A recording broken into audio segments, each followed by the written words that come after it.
شیعہ سنی کی قید سے نکل کر یا سنی سے ہٹ کر آپ اپنے ذہن میں اس سوال کو لے کر آئیں کہ رسول اللہ کہ جن کے متعلق آپ کا عقیدہ ہے کہ جو وحی کے بغیر کلام نہیں کرتے اور مختلف مقامات پر حدیث ثقلین کو بیان کر رہے ہیں، تو ایک چیز تو واضح ہو جاتی ہے کہ ان دونوں سے تمسک کرنا ہے۔ مفتی صاحب سے ہمارا سوال یہ تھا، اور یہ سوال ہم تمام جو ہے وہ اہل سنت مفتیان سے بھی کرتے ہیں، یہ ہمارا ان سے سوال ہے، ہم چاہ رہے ہیں کہ ہم سمجھیں، جب تک آپ ایک علمی فضا قائم نہیں کریں گے، آپ آپس میں بیٹھ کر گفتگو نہیں کریں گے، تب تک یہ مسائل حل نہیں ہوں گے۔ یہ ایک بہت اچھی چیز ہے، ایک علمی فضا قائم ہو رہی ہے۔ اذان ختم ہوگی مجھ سے آپ؟ جی بالکل، آپ اجازت دیں تو میں بالکل اس کو مکمل کریں۔ جی جی شہباز بھائی، لیکن یہاں ایک بات اور بھی ہے نا کہ اہل البیت قرآن نے کسے کہا ہے؟ اب دیکھیں کہ ہم یہ ایک اہم بات ہے کہ اہل البیت اگر ہم یہ جانیں گے کہ قرآن مجید اہل البیت کسے کہہ رہا ہے تو یہ لوگ تب اتباع کی طرف آئیں گے اور انہیں سمجھ میں آئے گا۔ ورنہ تو ہمارے یہاں مولوی صاحبان نے، میں آپ کو حقیقت بتاؤں شہباز صاحب، میں نے اپنی پوری زندگی میں یہ جو میں اس جدوجہد کو کر رہا ہوں، یہ شیعہ کو خوش کرنے کے لیے تھوڑی ہے۔ کئی یعنی شہباز صاحب شیعہ تو یا کوئی بھی فرقے والا آپ سے یہی مطالبہ کرے گا کہ یار بندہ شیعہ ہو جائے۔ اگر یہ شیعہ کو خوش کرنے کے لیے ہوتا تو وہ ہمدرد تو اب کب سے شیعہ ہو چکا ہوتا،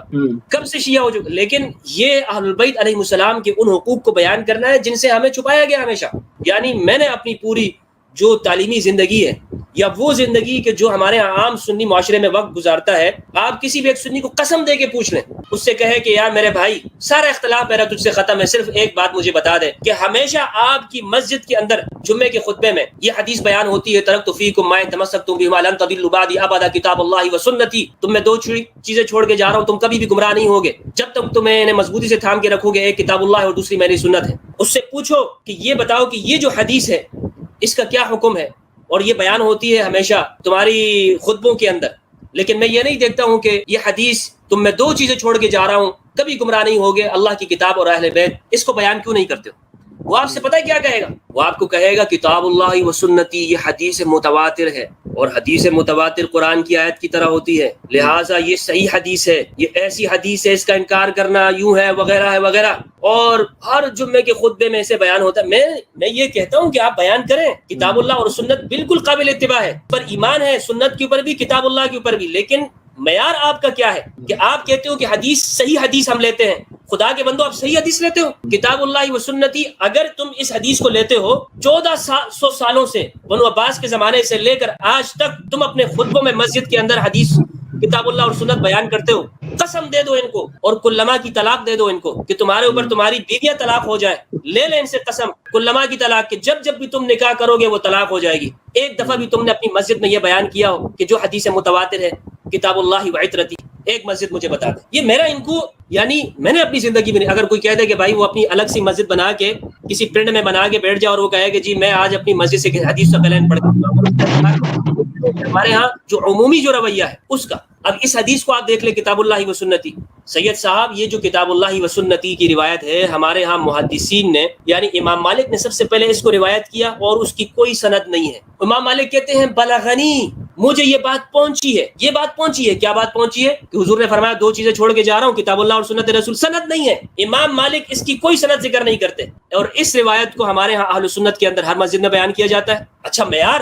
بیان کرنے پہ اعتراض نہیں ہے، میں دوبارہ کہہ رہا ہوں، کوئی یہ نہ کہہ دے کہ مفتی ہمدرد تو کہہ رہا ہے یہ حدیث کیوں بیان کی جاتی ہے۔ او بھائی تم کچھ بھی بیان کرو، اس سے مجھے غرض نہیں ہے، لیکن اگر معیار تمہارا یہ ہے کہ ہم صحیح حدیث کو لیتے ہیں تو پھر اہل بیت کے بارے میں تم صحیح حدیث کو بیان کیوں نہیں کرتے؟ اور یہ کسی بھی عالم کو، اہل سنت کے کسی بھی دارالافتاء میں آپ چلے جائیں اور دارالقضاء سے، اس مولوی اور مفتی اور قاضی کو قسم دے کے اس کو کہو کہ ایک دو ترازو رکھیں، ایک میں حدیث السنہ رکھے اور ایک میں حدیث اہل بیت رکھے، حدیث ثقلین، کس کا پلڑا باری ہوتا ہے تمہارے اصولوں کی روشنی میں؟ سید صاحب وہ آپ کو یہی کہے گا، اگر دیانتدار آدمی ہو، قاضی شریح جیسا بندہ نہ ہو، تو وہ یہی کہے گا آپ کو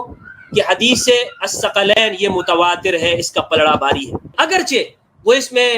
میں اہل البیت کو قابل اتباع نہ مانتا ہو، نہ مان دے۔ یعنی میں صرف حدیث کی سند کی بات کر رہا ہوں کہ وہ حدیث الثقلین اگر دیانتدار بندہ ہوگا تو وہ کہے گا کہ یہ حدیث ثقلین اس کا پلڑا بھاری ہے اور حدیث السنہ جو ہے اس کا پلڑا کمزور ہے۔ کیوں؟ سید صاحب صحاح ستہ ہمارے اہل سنت کی معتبر کتاب ہے، اس پوری صحاح ستہ میں ایک کتاب نے بھی یہ روایت نہیں ذکر کی ہے کہ کتاب اللہ و سنت، لیجئے ایک بھی کتاب کے اندر یہ روایت نہیں ہے۔ موطا میں ہے، مستدرک میں ہے، بازار میں ہے، کنز العمال میں ہے، یہ ہمارے ہاں مصادر نہیں ہے۔ مستدرک للحاکم پھر بھی ہے، اس میں سند موجود ہے، لیکن اس سند کے اوپر بھی اعتراض ہے، علماء نے اسے اس میں راویوں کے اوپر جرح کی ہے، کمزور ہے۔ تو ایک ایسی روایت، سوال اٹھتے ہیں ذہن میں، ایک ایسی روایت کہ جو سند کے اعتبار سے کمزور ہو اور امام مالک پہلے اسے بغیر سند کے نقل کرتے ہوں، مستدرک میں یا کنز العمال میں اور بازار میں سند آ جائے اس کی ابو ہریرہ سے، تو جبکہ ایک یہ حدیث ہے اور دوسری وہ حدیث جس کو حدیث ثقلین کہتے ہیں، اور یہ حدیث متواتر ہے، مسلم میں موجود ہے، تمام سیاہ ستہ کی تمام کتابوں میں سوائے بخاری کے، اور تمام کتب کے اندر، مسند احمد، نسائی الکبریٰ میں، خصائص کے اندر، بزار، عمال اور جتنی بھی حدیث کی کتابیں سب میں حدیث ثقلین موجود ہے، اسے آپ جمعے کے خطبے میں نہیں پوچھتے، کیوں؟ کیا وجہ ہے؟ شہباز صاحب یہ سوال اس امت کے سامنے ہم نے رکھنا ہے، اور یہی ہماری کاوش ہے کہ ہم اپنے سوال کو لوگوں کے سامنے پیش کریں، اور وہ یہ سوال جا کے آگے لوگوں کے سامنے رکھیں کہ بابا آپ تو بات کرتے ہو حدیث کی، اگر حدیث سے اتنی تمہاری محبت ہے، حدیث کو اتنا ہی تم قابل ہے، یعنی اس کو بیان کرتے ہو اپنے اصولوں کے اوپر، پھر یہاں اصول تمہارے کیوں ٹوٹ جاتے ہیں؟ کیوں بیان اس کو نہیں کرتے ہو تم اپنی مساجد میں، جمعے کے خطبوں میں، اور دیگر جتنے بھی تمہارے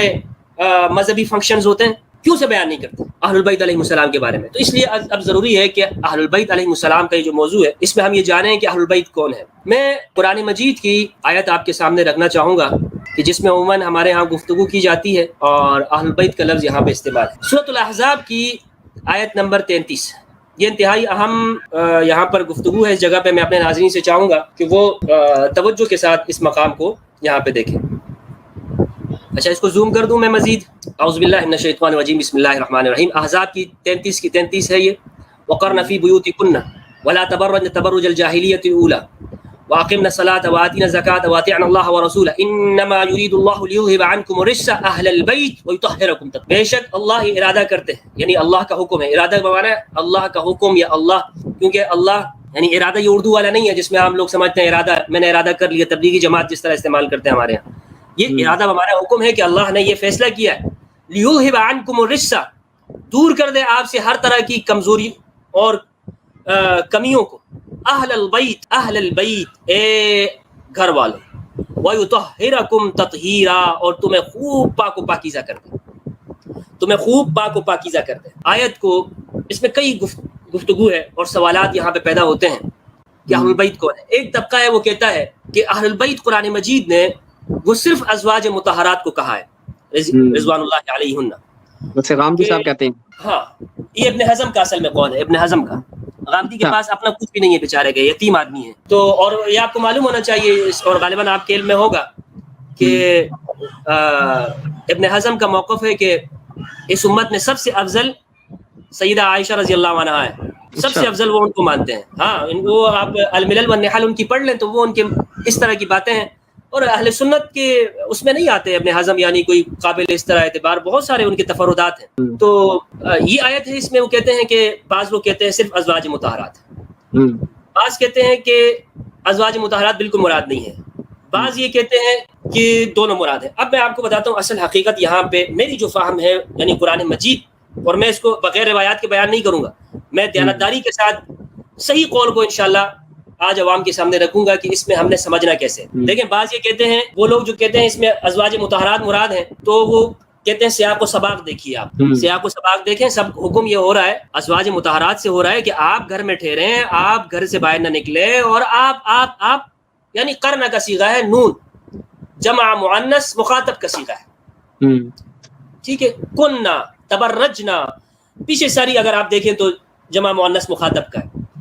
اچھا بھائی وہ کہتے ہیں کہ آپ سیاق کو دیکھو تو اس سے مراد ازواج مطہرات ہیں، اسی لیے یہاں اہل البیت سے مراد وہ ہوں گے وہی مطہرین ہیں۔ اس کا میں پہلے جواب دیتے چلوں سید صاحب کہ یہاں پر قرآن کا جو انداز ہے وہ بالکل آپ دیکھیں تو بدل گیا ہے۔ قرآن نے پیچھے جو گفتگو کی ہے، جو صیغے رکھے ہیں، وہ بالکل یہاں پر آ کر انما یرید اللہ لیذھب عنکم سے بدل دیا۔ اگر یہ اس طرح سے ہوتا، میری گفتگو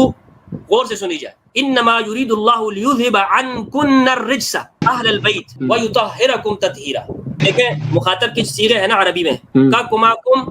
کے کماکننا، یہی ہے نا، وہ ہما ہم یہ ہما ہن انا نحن۔ ہم ضمائر پڑھتے ہیں، عربی جاننے والے ان کو پتہ ہے کہ یہ یعنی ضمائر ہیں، ضمیر مرفوع متصل، مرفوع منفصل، منصوب متصل، مجرور متصل، اور یہ ضمائر ہیں ہمارے نحو کے پڑھائے جاتے ہیں۔ تو اب یہاں پر اللہ سبحانہ و تعالیٰ نے اگر یہ ازواج مطہرات ہیں، قرآن مجید نے یہ انداز کیوں اختیار کیا، کننا کے بجائے کم اختیار کر دیا؟ اس لیے کیا کہ یہاں پر صرف اور صرف خواتین مراد نہیں ہیں، یہاں پر وہ شخصیات مراد ہیں کہ جہاں پر ذکور غالب ہیں اور مؤنثات مغلوبیت میں ہیں، یعنی مردوں کی تعداد اہل البیت البیت میں زیادہ ہو اور خواتین کی تعداد وہاں پر نساء کم ہو، اسی لیے یہاں پر کم ضمیر استعمال، اور یہ قرآن مجید کا قاعدہ ہے کہ قرآن مجید اغلبیت وہ مذکر کو رکھتا ہے۔ اب میں اس کو مثال، آپ یہ تفسیر میں ہم جاتے ہیں کہ مفسرین نے وہ اہل البیت سے کیا مراد لیا ہے اور یہاں پہ وہ اس میں کیا یعنی تفسیر کرتے ہیں۔ یہ بات انتہائی اہم ہے کہ جو میں رکھنا چاہتا ہوں کہ قرآن مجید میں ضروری نہیں ہے، آیات کے حوالے سے میں آپ کو بتاؤں، مثلا ہمارے ہاں یہ جو سورہ فاتحہ ہے والے، یہ پاکستانیوں کا ہے تو انہوں نے اس آیت میں اس کو شمار کیا، آیت نمبر 6 لکھی ہے، لیکن قرآن مجید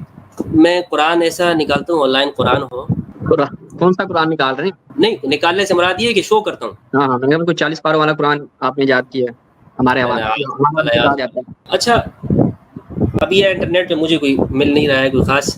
یہاں میں ناظرین سے کہتا ہوں کہ وہ سورہ فاتحہ تو ہر ایک مسلمان پڑھتا ہے نا، ہر مسلمان کو یاد ہے۔ سورہ فاتحہ میں ہمارے ہاں اہل سنت میں اختلاف ہے، اہل سنت میں یہ اختلاف ہے کہ اس کی کتنی آیتیں ہیں۔ قرآن مجید کہتا ہے کہ یہ 7، یعنی قرآن کے حکم سے معلوم ہوتا ہے کہ سورہ فاتحہ کی 7 آیتیں ہیں، لیکن آپ نے دیکھا یہ ہوگا کہ قرآن مجید میں جو آیتیں لکھی جاتی ہیں اس میں شواف بسم اللہ کو شامل کر کے اس کو 7 مانتے ہیں اور احناف اس کو شامل کیے بغیر 7 مانتے ہیں۔ یہ ایک مشہور اختلاف ہے، اس لیے وہ قرآن کی آیتوں کی جو ترتیب ہے نا وہ بھی مختلف ہے۔ بعض نسخوں میں یہ ہوتا ہے بسم اللہ کے آگے 1 لکھا ہوتا ہے اور ولدالین کے اوپر 7 پورا کرتے ہیں، اور بعض میں بسم اللہ الرحمن الرحیم کو آیت شمار نہیں کرتے ہیں اور انعمت علیہم یہاں پر وہ اس کو 6 شمار کر کے پھر ولدالین کو 7ویں شمار کرتے ہیں۔ یہ ایک عام اختلاف ہے۔ تو آیتوں میں یہ ضروری نہیں ہے کہ ہمارے ہاں ایک آیت جس جگہ پہ رکھی ہے تو اس میں شروع سے لے کر آخر تک وہ ساری ایک ہی وقت میں نازل ہونا ضروری ہے اور ان کی ترتیب بھی ایک جیسی ہو۔ آیتوں میں اختلاف ہے، آیتوں میں اس چیز کا اختلاف ہے کہ یہ اس آیت کی ترتیب کیا ہے، اور کیونکہ قرآن مجید وہ کتاب کی شکل میں نازل نہیں ہوا کہ نبی صلی اللہ علیہ وآلہ وسلم کو ایک سورت دے دی گئی کہ جناب یہ شروع سے لے کر آخر تک ہے، آپ اس کو پڑھ کے سنا دیجئے، بلکہ آپ نے وقتاً فوقتاً قرآن کو خطابی انداز میں نازل ہوا ہے، تو اس لیے اختلاف ہمیں نظر آتا ہے۔